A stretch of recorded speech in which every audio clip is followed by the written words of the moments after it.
Pero tú tienes que estar fundado en la palabra de Dios, hermano. Porque Dios no permitió que el Nuevo Testamento se escribiera en griego, por alguna razón lo permitió. Si Él hubiera querido que se escribiera en arameo o en hebreo, lo hubiera hecho. Pero Él permitió que fuera en griego. Y eso es lo que estos necios no entienden. Todo lo que sucede debajo del cielo, Dios lo permite, hermano, con un propósito. Y no van a venir que después de 2000 años me van a decir a mí que el Nuevo Testamento de verdad, el verdadero Nuevo Testamento que está escondido, fue escrito en hebreo. Mentira del diablo. El Nuevo Testamento se escribió en griego. Era el idioma que imperaba en aquel momento. Era el idioma internacional de aquella época, como lo es ahora mismo el inglés. En ese idioma se escribió. Y lo que escribieron la Biblia fueron 70 sabios judíos. Y le escribieron las escrituras sagradas de Israel, del hebreo con partes arameas, lo escribieron al griego.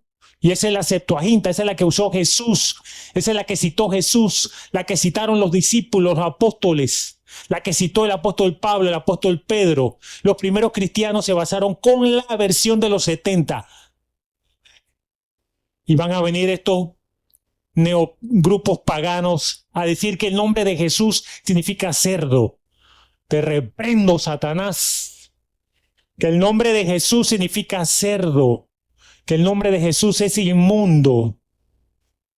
Entonces agarraron la Biblia nueva, la versión que utilizamos, que no es perfecta, pero es la palabra de Dios, la que el Señor permitió que usáramos, y la hebraizaron, la volvieron hebrea. Y esa es la versión que están usando ellos ahora mismo.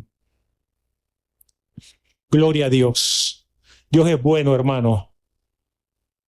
Aleluya. A mí me gusta siempre alabar a Dios. Yo quiero cantar. Aleluya. Yo quiero exaltarlo y bendecirlo. Aleluya. Humíllense en la presencia del Señor. Humíllense en la presencia del Señor. Y Él los exaltará. Alto, muy alto, y Él los exaltará. Humíllense en la presencia del Señor. Humíllense en la presencia del Señor. Y Él los exaltará. Alto, muy alto, y Él los exaltará. Señor, llévame a tus atrios, al lugar santo, al altar de bronce. Señor, tu rostro quiero ver. Pásame la muchedumbre por donde el sacerdote canta. Tengo hambre y sed de justicia y solo encuentro un lugar. Llévame al lugar santísimo por la sangre del Cordero Redentor. Llévame al lugar santísimo. Tócame, límpiame, heme aquí. Tócame, límpiame, heme aquí. Tócame, límpiame, heme aquí. Gracias, Señor. Gracias, Señor. Qué bueno es adorarte. Entraré por tus atrios, por tus puertas con acción de gracias y por tus atrios con alabanzas. Gloria a Dios, aleluya, Señor. Shama ba ba ba ba ba ba ba ba.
Gracias, Señor.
Aleluya.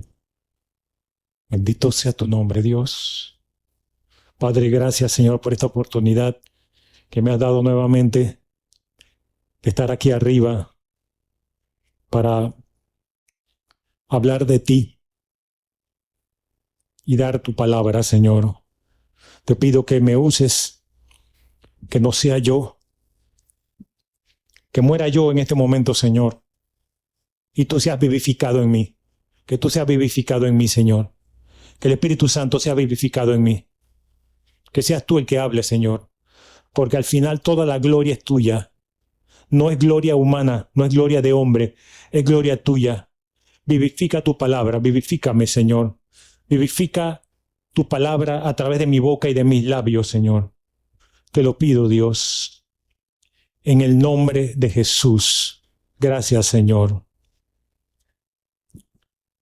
Yo he estado viendo algunos pasajes de la Biblia, analizándolos en relación a la situación que se vive en el día de hoy, que es una situación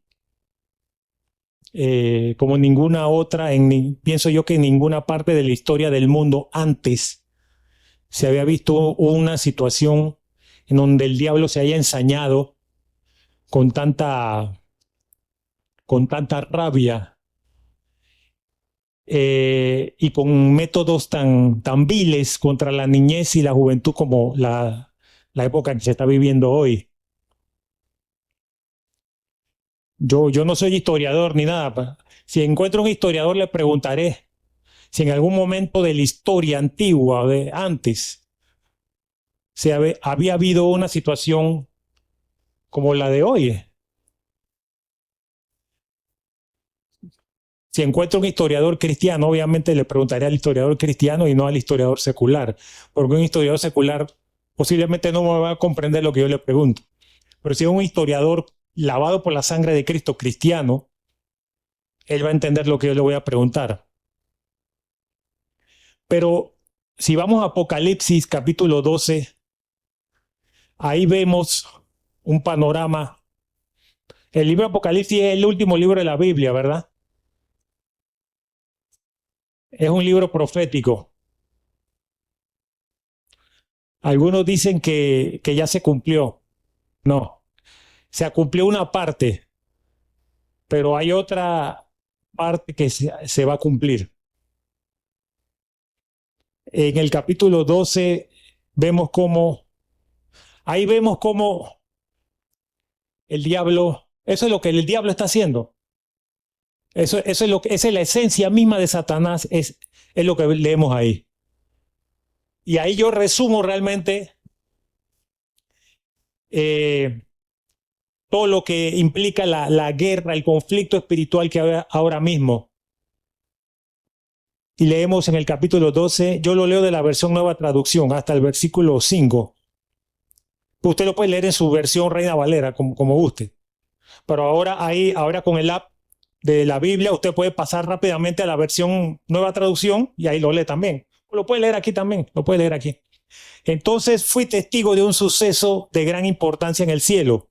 Vi a una mujer vestida del sol, con la luna debajo de los pies y una corona de 12 estrellas sobre la cabeza. Estaba embarazada y gritaba a causa de los dolores de parto y de la agonía de dar a luz. Luego fui testigo de otro suceso importante en el cielo. Vi a un gran dragón rojo con 7 cabezas y 10 cuernos y una corona en cada cabeza. Con la cola arrastró la tercera parte de las estrellas en el cielo y las arrojó a la tierra. Cuando la mujer estaba a punto de dar a luz, el dragón se paró delante de ella, listo para devorar al bebé en cuanto naciera. Ella dio a luz a un hijo que gobernaría todas las naciones con vara de hierro. Al dragón le arrebataron el hijo y lo llevaron hasta Dios y su trono. Gloria a Dios, el diablo falló. El diablo se llenó de ira porque falló su propósito. El propósito que desde el principio se determinó desde la eternidad, que Satanás iba a ser el enemigo de Dios, el enemigo de Cristo y el enemigo de la simiente de la mujer. En Génesis 3:15, ahí se declaró la guerra a la simiente de la mujer. Génesis 3:15 dice, y pondré hostilidad entre tú, hablándole a la serpiente, entre tú y la mujer, y entre tu descendencia, los hijos del mal, los hijos de Satanás, y la descendencia de ella, los hijos de Dios.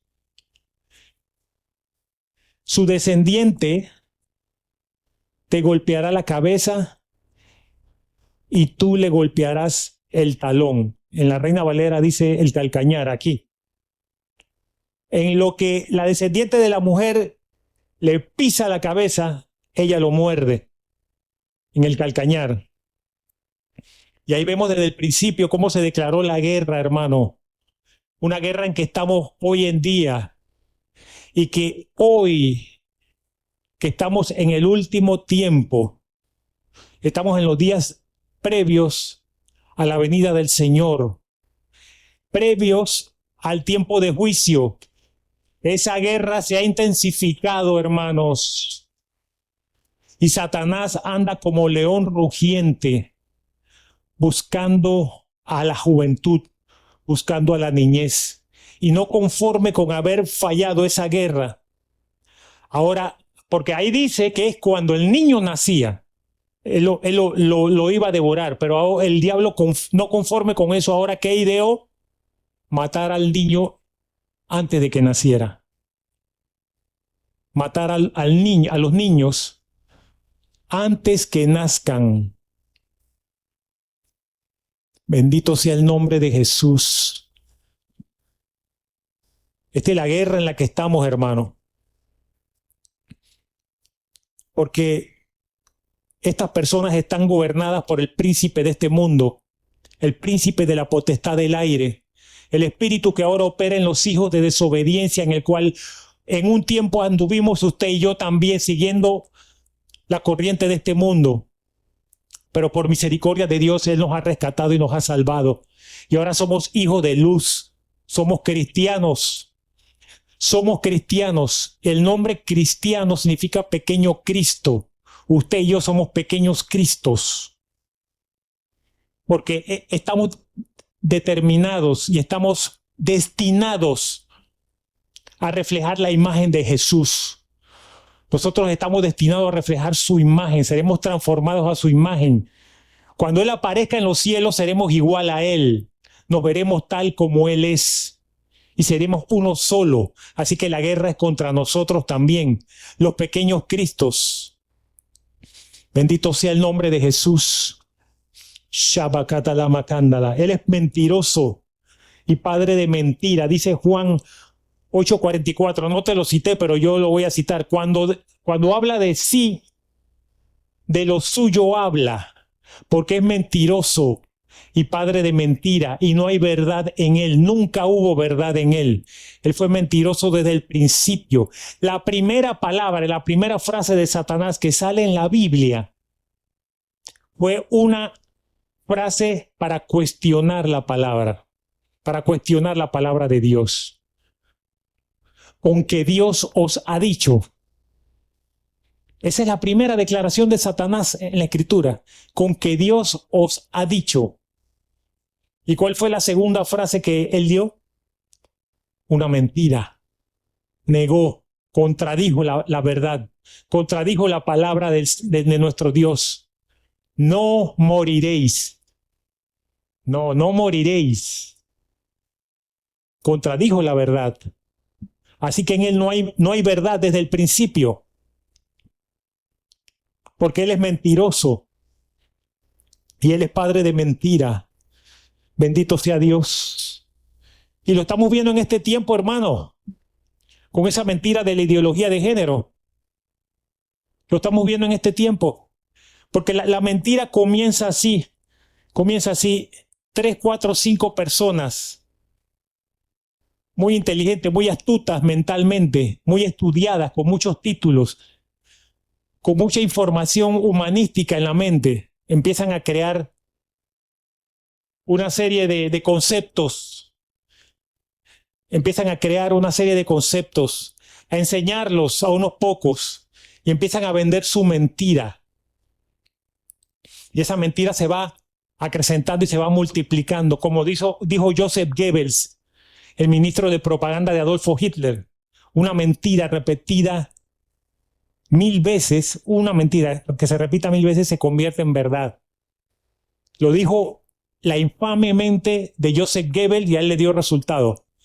Porque arrastró a Alemania a la destrucción, a la muerte. Arrastró a Alemania hacia su ruina. Y estos conceptos de la ideología de género han sido creados por puros intelectuales, por pura gente estudiosa, por puros, usted los ve, usted se mete en la red LinkedIn, ¿no? Cualquiera de estas redes, y usted ve el perfil, la persona muy simpática, muy bien vestida. Y usted le ve el pedigrí que tienen. Estudió en Oxford, Harvard, en Princeton, en la Universidad de Londres. en las mejores universidades del mundo, doctrinas humanísticas. ¿Qué es lo que enseñan en esas universidades? Humanismo. El hombre es Dios. El hombre va primero. El hombre es lo primero. Dios no existe. Eso es lo que enseñan. Y en eso se basan las doctrinas humanísticas que se enseñan en la universidad. Entonces, estas personas son las que están engañando y siendo instrumento de Satanás. Gloria a su nombre, aleluya. La ideología de género. Te enseñan que tú eliges ser un chico o una chica. Tú eres el que lo eliges. El sexo que quieres tener va determinado por lo que tú escojas y no por el sexo que Dios te dio desde antes de la fundación del mundo. El sexo que Él te asignó. Porque cada niño es un proyecto de Dios. Cada niño es una obra maestra de Dios, hermano.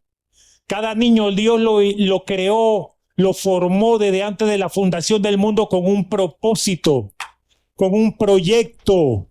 Es un proyecto de Dios. Los niños son proyectos de Dios. Y cada niño que nace en el mundo, hermano, es una historia nueva por contar en la humanidad. Es una historia nueva, diferente, única, inédita. La historia de cada niño no se parece a ninguna otra. Que Dios lo trae al mundo para un plan, para un propósito específico, para gloria de su nombre, para que su nombre sea glorificado, porque las grandes obras de Dios, Dios las hace con hombres y mujeres. No son los ángeles los que vienen a hacer las cosas aquí. Los ángeles nos ayudan. Son ministradores para los herederos de la salvación, para los que han de heredar la salvación. Ayudan en lo invisible, en el mundo espiritual. Pero en el mundo terrenal, las grandes cosas se hacen con los hombres y mujeres. Y Satanás sabe eso, hermano. Satanás le declaró la guerra a la simiente de la mujer desde el principio de los tiempos y lo estamos viendo ahora. Ese es el plan de Satanás, destruir a la niñez. Y nosotros somos la iglesia. No podemos dormirnos porque nosotros somos la iglesia, hermano, la sal de la tierra, la luz del mundo. Somos sal de la tierra. Si la sal fuere quitada, ¿para qué sirve ya más? Para más nada sirve, sino para ser hollada. Bendito sea el nombre de Jesús. La iglesia tiene que jugar su papel, hermano, en este tiempo. Porque Satanás no anda con cuento, hermano. Satanás desde el principio quiso destruir. Oh Dios, se le metió en la cabeza al impío Faraón. Le dijo a las parteras: todo niño que nazca, mátenlo. Y a las niñas déjenlas vivir. ¿Por qué? Porque el pueblo se fue creciendo. Porque Satanás es un miedoso. Satanás es un miedoso. Satanás, donde ve una amenaza para sus planes, empieza a coger miedo y empieza a patalear como lo hace. Entonces agarra a los impíos y les mete ideas en la cabeza. Destruye a los niños, mátalos. Y a las niñas déjalas vivir. Ah, pero las parteras, hermanos, Cifra y Fúa, eran egipcias, pero temieron a Dios. Temieron a Dios. Dios siempre va a tener una Fúa. Dios siempre va a tener una Cifra y una Fúa en cada tiempo. Bendito sea Dios. Temieron a Dios y dejaron a los niños hebreos nacer. Porque temían al Dios del cielo, a pesar de que eran egipcias, adoraban muchos dioses. Y Dios prosperó sus familias. Dios ensanchó sus familias. Les hizo bien. Y luego entonces cuando se empezó la persecución fuerte, porque vino un hebreo de la tribu de Leví, Amram, y una mujer también de la tribu de Leví, Jocabet, y tuvieron a un niño muy hermoso. Dice la Biblia que era especial. que se veía que era especial ese niño. Se veía gordito, se veía rosadito. Y temieron porque la persecución se había desatado. Y lo pusieron en el río, en una canasta, en un junquillo. Y fue salvado, hermano. Pero fue salvado porque hubo una Jocabet, hubo un Amram y una Jocabet que buscaron la forma de salvar al niño. Y ellos no sabían cuál era el futuro de ese niño. Ellos no tenían idea. No había ni siquiera una profecía, una palabra profeta, nada, nada. Como por ejemplo el caso de Sansón, que sí hubo palabra profética, pero en el caso de Moisés no hubo nada de eso. Pero ellos sabían que necesitaban un libertador porque estaban siendo oprimidos por el diablo, oprimidos por Faraón y habían clamado. Dice, los hijos de Israel habían clamado al Señor. Pero ellos no sabían por dónde iba a venir la respuesta. Pero Dios usó a Amram y a Jocabet para salvar al niño que iba a ser el libertador de Israel, que los iba a sacar de la esclavitud. Pero vemos la mano sucia de Satanás ahí, en esa historia, porque tomó a Faraón, un hombre idólatra, inescrupuloso, asesino de niños, hijo de Satanás. Y vemos cómo Satanás sigue actuando a través de la historia. En la época de los reyes, Ocosías fue muerto por Jehú. Jehú fue el profeta, Jehú fue el hombre que Dios levantó en el reino del norte para ejecutar el juicio de Dios sobre la familia de Acab. Fue ungido, Acab fue ungido para eso y para ser rey, para tomar el trono de Israel, él, del reino del norte. Y Jehú, una vez ungido y proclamado rey, ejecutó el juicio de Dios y mató a la familia de Acab.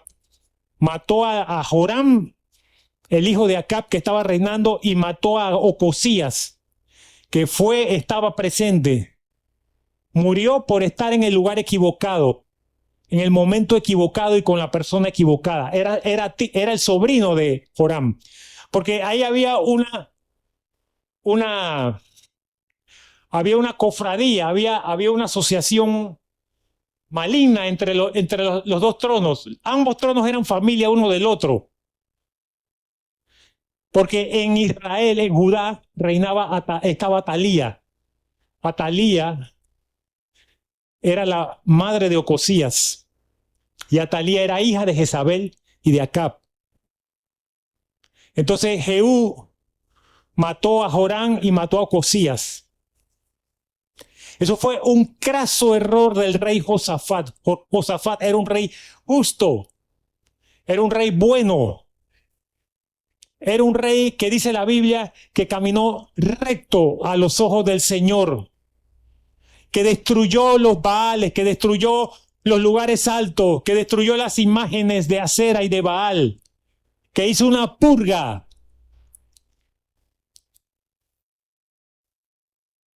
Pero falló en un punto. Se alió con un rey impío. Se alió con un rey impío y le dio a su hijo a la hija del rey Acab. Ahí fue donde se falló. Hermano, usted no se alíe con las tinieblas. Usted no tiene por qué aliarse con las tinieblas. No permita que sus hijos se casen con hombres impíos. No le dé su hija a un hombre impío, no le dé su hijo a una mujer impía, a una Atalía, a una Jezabel, porque lo va a amargar, le va a hacer la vida de cuadritos, lo va a arrastrar, le va a poner cortapisas, así, cortapisas, no te va a dejar fluir como quiere fluir. No te alíes con impíos, no te alíes con impías. Bendito sea el nombre del Señor. Y eso fue lo que Josafat hizo. Josafat era un rey justo. Debió haberle dado su hijo a una mujer de entre las hijas de Judá, que fuera de la familia, que fuera justa, que fuera temerosa de Dios. Se la dio al hijo del rey Acab, que más mala y perversa no podía ser esa mujer, porque recibió el ejemplo de su madre y vio a su madre hacer todo lo que hizo. Mató a los profetas del Señor, a todos. Solamente dejó a Elías. Eso lo vio Atalía. Debió estar chiquita, pero ella vio todo lo que su mamá hizo, toda la adoración que hizo, todos los altares que construyó, todo el culto de Baal que construyó a lo largo y ancho de Israel. Todo lo vio, ella aprendió, todo lo aprendió de su madre.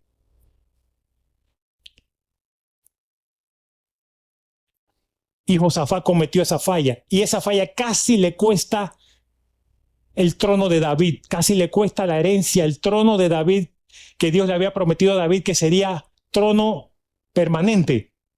Casi le cuesta el trono. ¿Por qué? Porque Jehú estaba ejecutando el juicio de Dios. Jehú, el rey de Israel ahora, Jehú era militar, pero él fue ungido. Yo desecho a Acab y te nombro a ti, rey de Israel. Pero tú vas a ejecutar el juicio contra la casa de Acab por haber derramado la sangre de Nabot en la viña de Jezreel, en la viña de Nabot. Y él ejecutó, el juicio era contra toda la casa de Acab.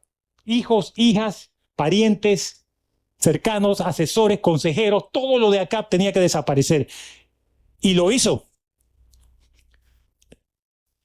Y Ocosías estaba en ese momento con Joram. Joram recibió un flechazo que le atravesó el corazón. Ocosías salió corriendo, pero lo persiguieron y lo mataron.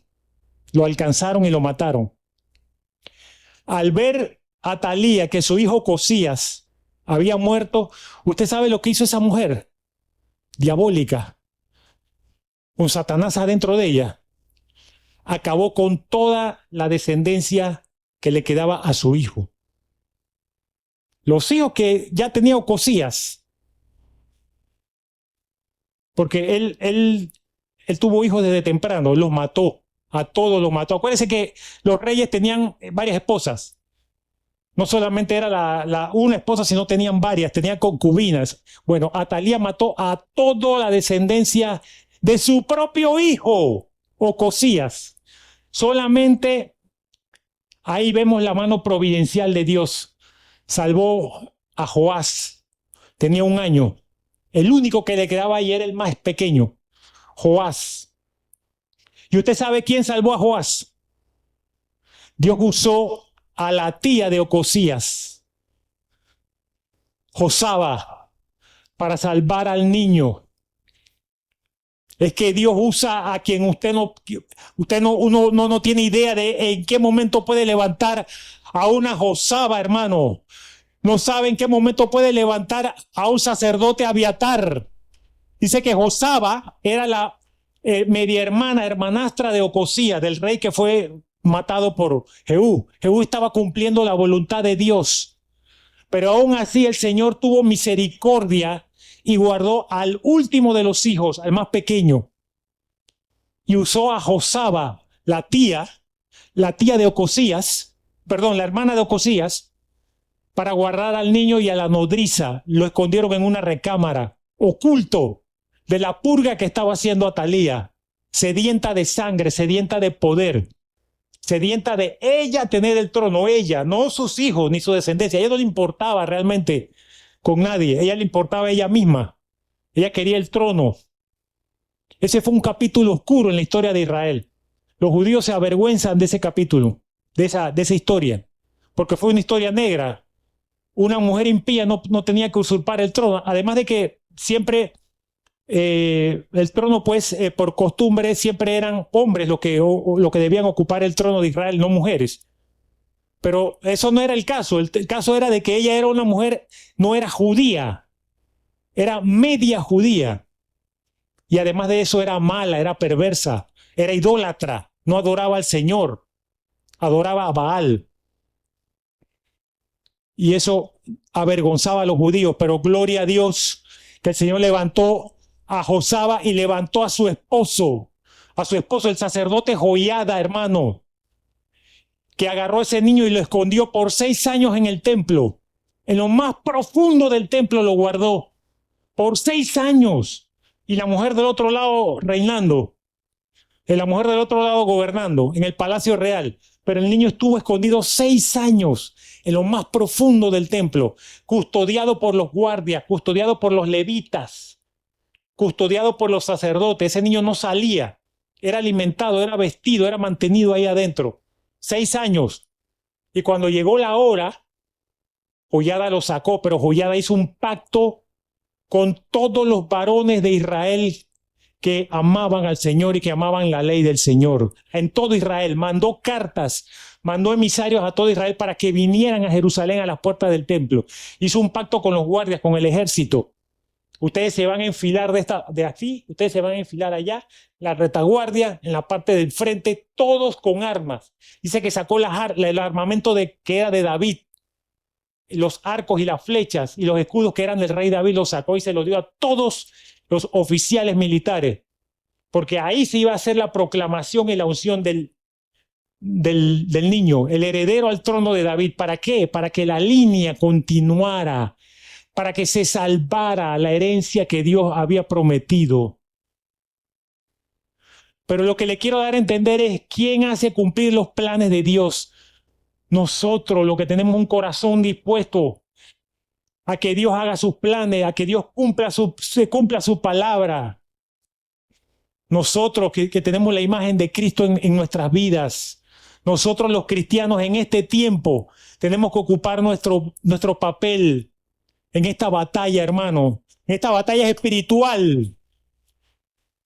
Cuando nosotros clamamos, intercedemos por los niños, hermanos, estamos resguardando los planes eternos que el Señor dispuso desde antes. Los estamos guardando, los estamos preservando, hermano.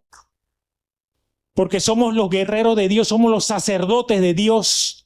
Somos sacerdotes.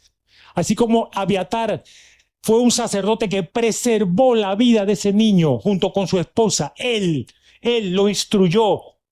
Él le dio la ley, le dice que le dio el pacto. El día que le pusieron la corona en la cabeza, le entregó una copia del pacto de la ley del Señor a ese niño que tenía nada más 7 años. ¿Qué iba a saber un niño de 7 años de nada? Pero él creyó a Dios, hermano. Ese niño iba a crecer, iba a ser un niño, iba a ser un adulto. Ese niño fue instruido por Abiatar, le instruyó la ley. Y Abiatar fue un hombre justo, un rey justo.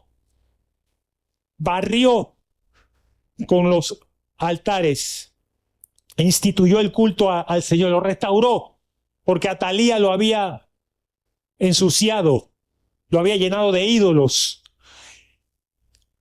Y él fue un hombre justo. Joás, el hijo de Ocosías, el hijo de Joacás, en el término hebreo de Joacás. Joás fue el que preservó la línea mesiánica. Si él lo hubieran matado, Jesús no hubiera nacido.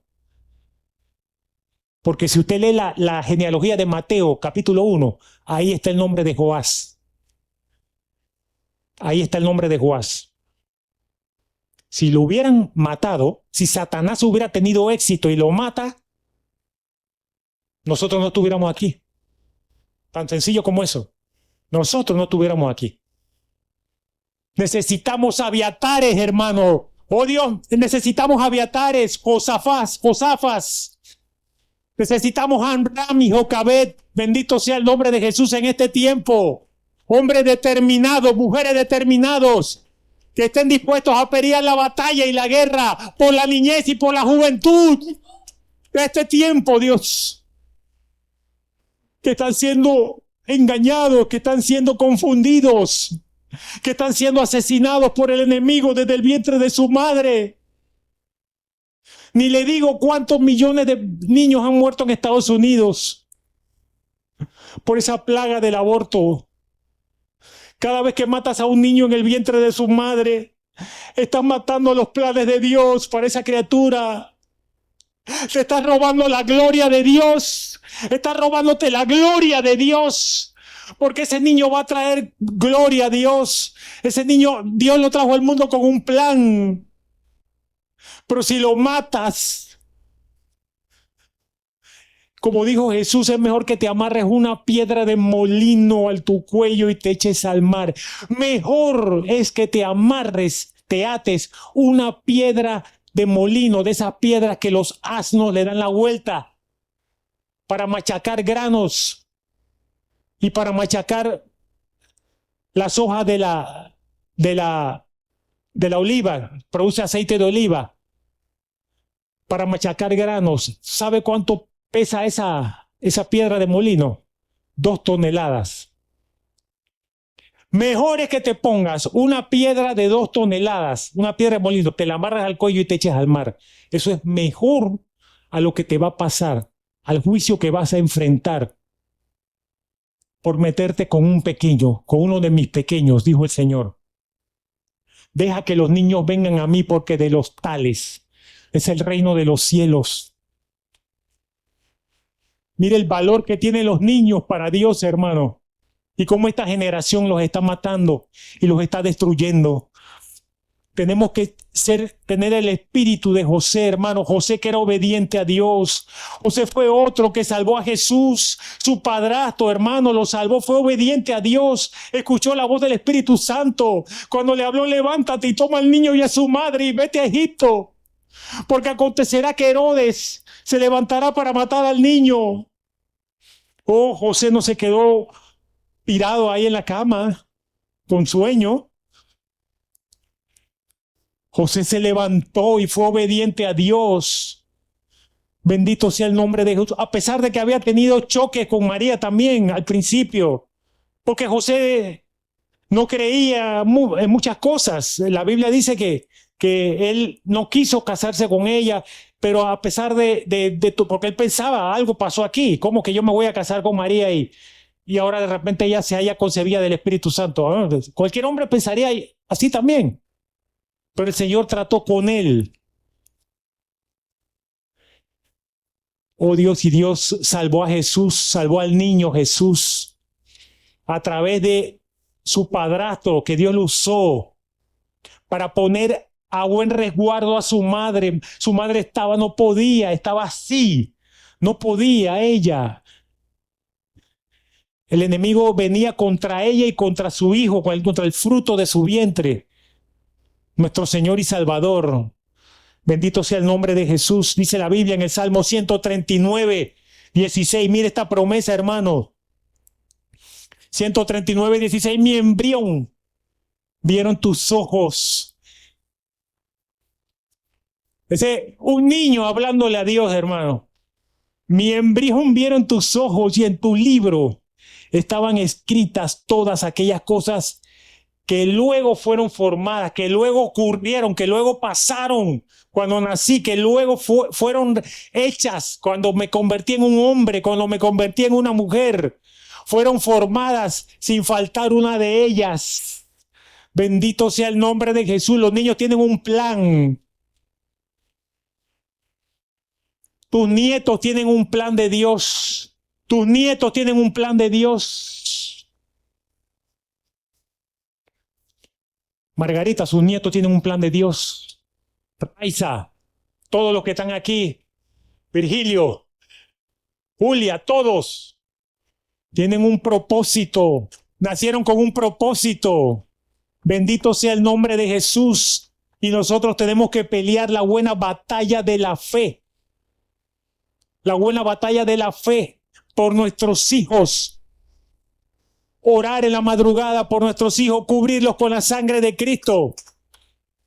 Pelear la batalla en el espíritu, hermano. Aunque también habrá momentos en que tenemos que pelear una batalla en lo natural, porque a veces tenemos que salir. A veces tenemos que manifestarnos. Cerrar calle, sacar cartelones, ponernos duros, fuertes. También, eso también. Para que allá vean que con la iglesia y con los creyentes y con las personas que tenemos temor de Dios no se juega. El enemigo no va a arrebatarnos a nuestros hijos. No lo va a arrebatar. Bendito sea el nombre de Jesús. Los niños son un proyecto de Dios, son una nueva historia por contar. Salmo 127:4, como saetas en las manos del valiente son los hijos habidos en la juventud. Bienaventurado el varón que llenó a su aljaba de ellos. No será avergonzado cuando sus enemigos vengan a la puerta. No serán avergonzados cuando te vengan a golpear. Los hijos se van a meter enfrente. Los hijos van a salir enfrente. Tú a mi papá no te vas a meter con mi papá ni con mi mamá. Los hijos fuertes van a salir a defender a sus viejos. Pero eso es cuando tú le dejas el amor de Dios, cuando tú lo crías con los principios de Dios, cuando no lo rechazas. No cuando lo consientes, es cuando no lo rechazas y le das el amor de Dios. Cuando predicas con el ejemplo. No que dices una cosa, pero haces otra por allá. Bendito sea el nombre de Jesús. Satanás en este tiempo va por los niños, hermanos. Va por los niños. La guerra espiritual arrecia. La ONU es el instrumento de Satanás. La ONU. Hay otros organismos también por allá. Pero la ONU es la madre de todas las abominaciones que se están dando ahora mismo. Ellos tienen un grupo de intelectuales que hacen reuniones para hacer unas declaraciones de principios. Entonces, ellos se reunieron y lanzaron un documento que se llama Principios del 8 de marzo. ¿Por qué del 8 de marzo? Porque se aprobaron el 8 de marzo del año pasado, 2022. Pero venían trabajándose desde el 8 de marzo del 2018. 2018, 19, 20, 21 y 22. El 18 de marzo del 2022 concluyó el documento y por eso le llaman Principios del 8 de marzo. ¿Qué quieren ellos a través de ese documento? Es una declaración de principios hecha por un consejo consultivo de juristas, de ellos mismos, juristas con mentalidad de anticristo, progresistas, mentalidad humanista. Entonces, ellos ¿qué quieren? Es que despenalizar. Ellos dicen que el derecho penal es muy estricto en los países. En los países, el derecho penal se está viendo una tendencia a ser demasiado estricto en algunas, en la tipificación de ciertas conductas delictivas y que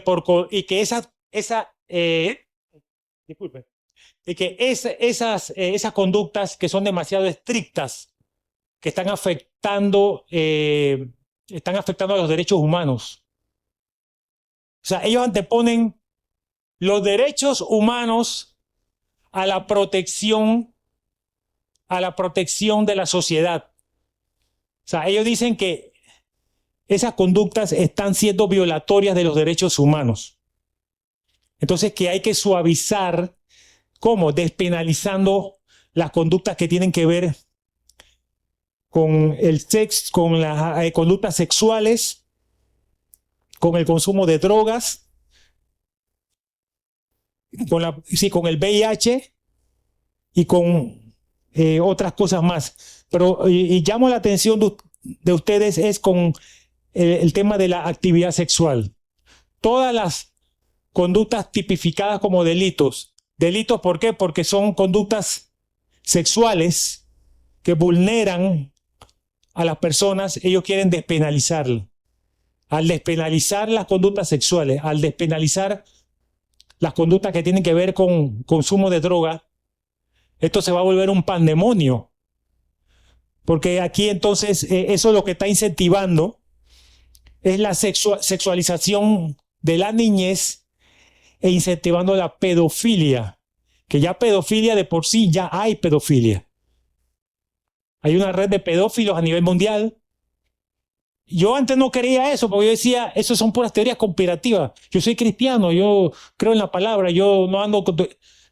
Me he dado cuenta con el tiempo que es cierto, que son cosas que son ciertas. Lo que hablaba Julia ayer en el grupo pequeño, del adenocromo en los niños. El adenocromo, beber la sangre de los niños de forma ritual. Eso es cierto, eso es verdad. Y hay una red internacional de pedófilos. Y en Estados Unidos, Estados Unidos es la madre de todos los males ahora mismo, porque ahí está la ONU, ahí están las Naciones Unidas. Y de las Naciones Unidas están saliendo todas las políticas que tienden a destruir a la niñez. Ellos dicen que no, que es para la protección. Pero eso no es lo que se está viendo, hermano. Bendito sea el nombre de Jesús. Eso es lo que está pasando. El enemigo está atacando desde muchas partes. El enemigo está atacando desde las leyes, desde la promulgación de políticas, de leyes, hasta la vida, la integridad misma de los niños. El enemigo ataca de muchas formas.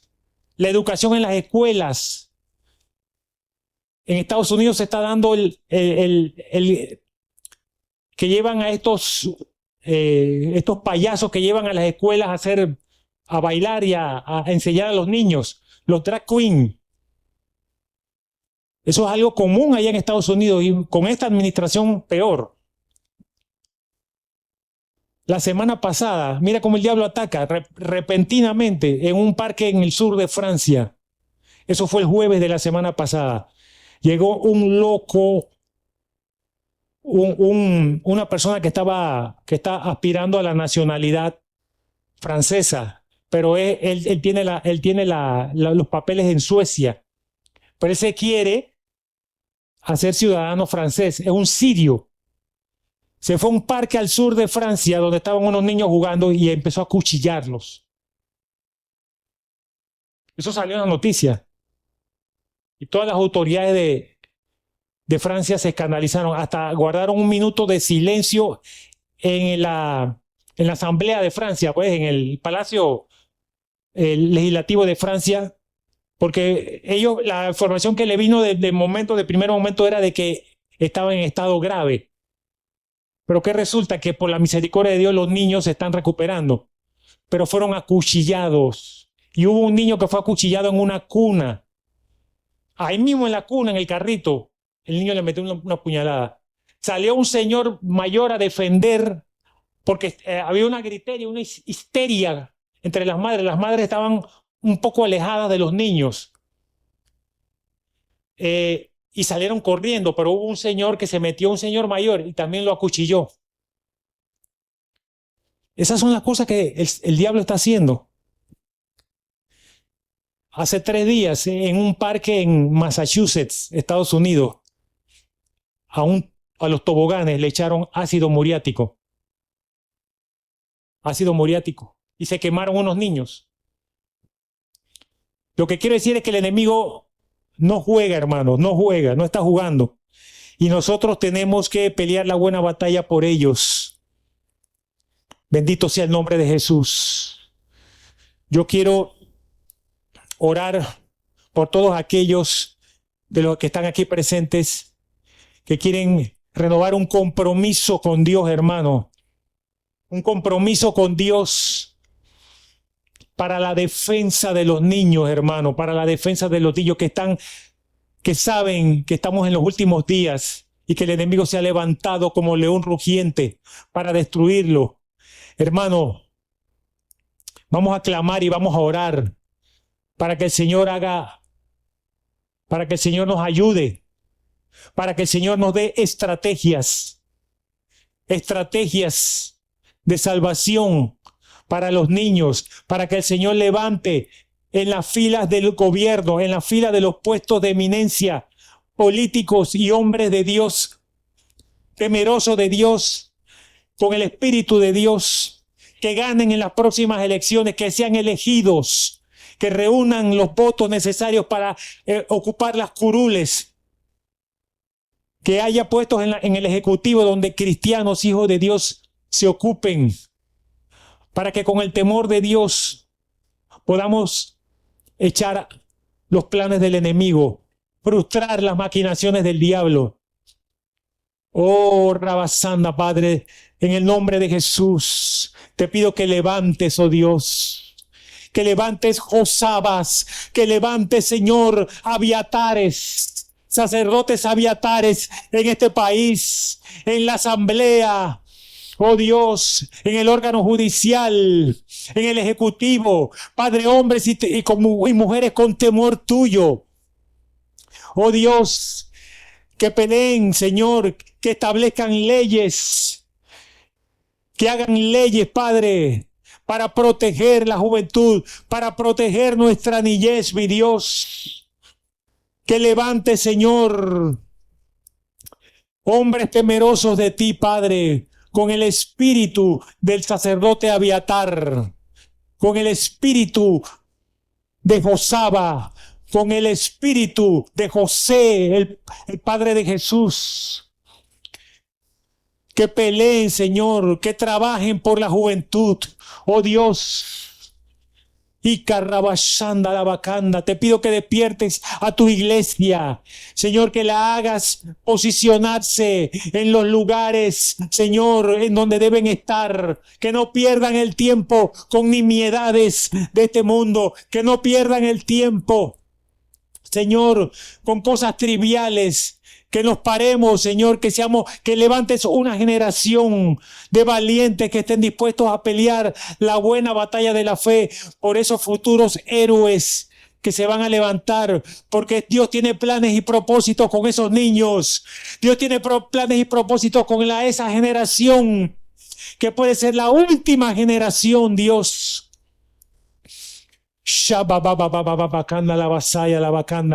No tenemos ni idea de lo que el Dios puede hacer con esos niños. No tenemos idea de lo que el Señor puede hacer con esta generación que se está levantando. Nuestro deber como iglesia es inculcarle el temor de Dios, inculcarle la palabra de Dios, inculcarle, oh Dios, las promesas y la palabra del Señor. Oye, llevar a esos niños por el temor de Dios, enseñarles, instruirles en el camino de Dios. Instruye al niño en su camino y cuando él fuere viejo, jamás se apartará de él. Bendito Dios, oramos, Padre, para que tú nos levantes a tu iglesia, para que tú ayudes, Dios, a los pastores. Que los pastores se dejen de estar predicando tanta cosa trivial. Y que se dediquen a lo que Dios le ha llamado, Señor, a ser sacerdotes, a pelear la buena batalla de la fe por la juventud que se está levantando, pero que se está levantando confundida de tanta doctrina del mundo diabólica. Oh Dios, en el nombre de Jesús, levanta a tu pueblo, mi Dios. Danos un corazón diferente, Padre. En el nombre de Jesús. En el nombre de Jesús, gracias, Señor. A tu nombre sea la gloria, Padre.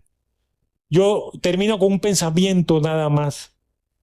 Ese pensamiento es: la última generación de niños serán los guerreros y héroes de la fe de esta generación, hermanos.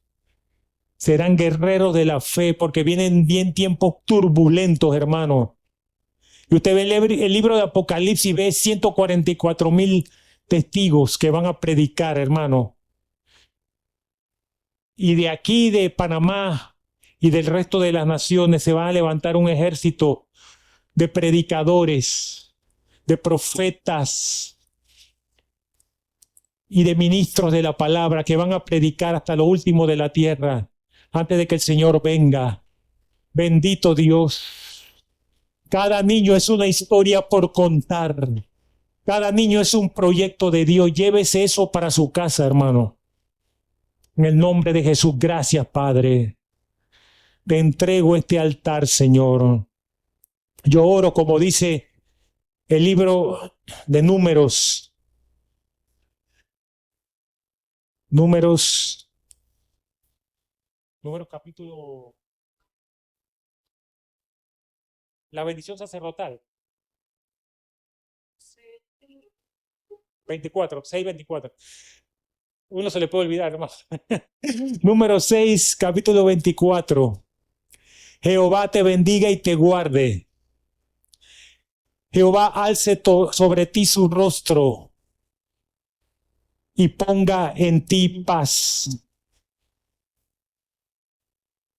Gracias. Jehová haga resplandecer su rostro sobre ti y tenga de ti misericordia. Jehová alce sobre ti su rostro y ponga en ti paz. Gracias, Señor, por este tiempo especial. Como dice Zacarías 2:5, Señor. Señor, cúbrenos con un cerco protector a todos los que hemos estado aquí en este ayuno, a los que en espíritu, Señor, han estado también presentes, aunque no en cuerpo, pero sí en espíritu, han estado presentes y conectados, Señor, a todos los miembros de esta congregación. Señor, ponga un cerco protector a ellos, a sus familiares y a sus hijos, Señor. Un cerco protector, un cerco de ángeles que nos guarden y nos protejan, Señor, en nuestra entrada y nuestra salida, Padre. Gracias, Señor. Vamos de aquí, de este altar, pero no de tu presencia, mi Dios. En el nombre de Jesús. Gracias, Señor.